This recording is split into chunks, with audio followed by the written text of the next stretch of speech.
प्यार के दुश्मन भाई भौजाई मुआवत बेरी दया ना आइल। मुआवत बेरी दया ना आइल हो, मुआवत बेरी दया ना आइल।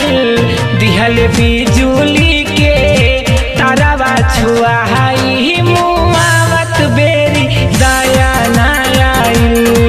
प्यार के दुश्मन भाई भौजाई मुआवत बेरी दया ना आइल।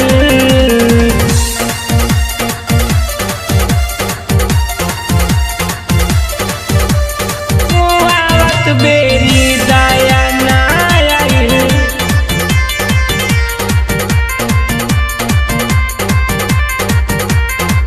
मुआवत बेरी दया ना आइल।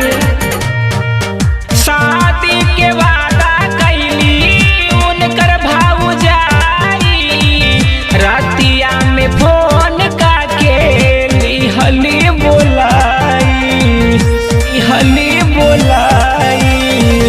शादी के वादा कैली उनकर भौजाई, रतिया में फोन काके लिहली बोलाई। छोटू भैया के ना कुछु बुझाइल मुआवत बेरी दया ना आइल। प्यार के दुश्मन भाई भौजाई मुआवत बेरी दया ना आइल।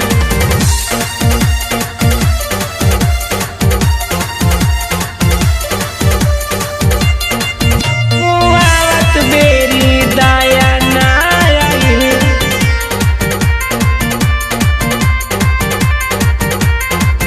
मुआवत बेरी दया ना आइल। घरवा के लोग उनकर भइल दुश्मनवा, मारे खातिर घर में नवलस पलानावा। घरवा के लोग उनकर भइल दुश्मनवा, मारे खातिर घर में नवलस पलानावा। सब बात से आरती रहलिया ने जानवा मुआवत बेरी दया ना आइल। प्यार के दुश्मन भाई भौजाई मुआवत बेरी दया ना आइल।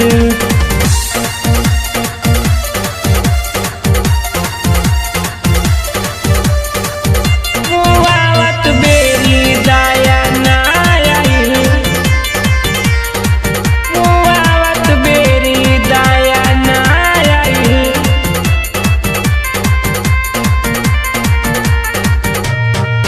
हाय हाय करत बाटे गाँवा समाज हो, ऐसा निर्दया नहीं देखली माई बाप हो। हाय हाय करत बाटे गाँवा समाज हो, ऐसा निर्दया नहीं देखली माई बाप हो। सोना जैसन दहिया माटी में मिलाई मुआवत बेरी दया ना आइल। प्यार के दुश्मन